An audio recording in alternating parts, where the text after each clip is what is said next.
त्याचप्रमाणे तळलेले soya chunks आणि व्यवस्थित असं मिक्स करून घ्यायचं.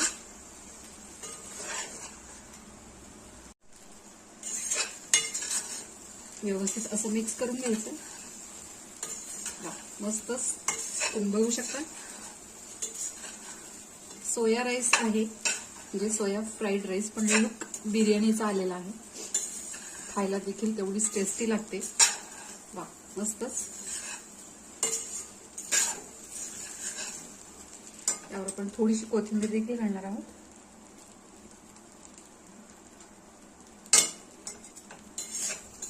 मस्त.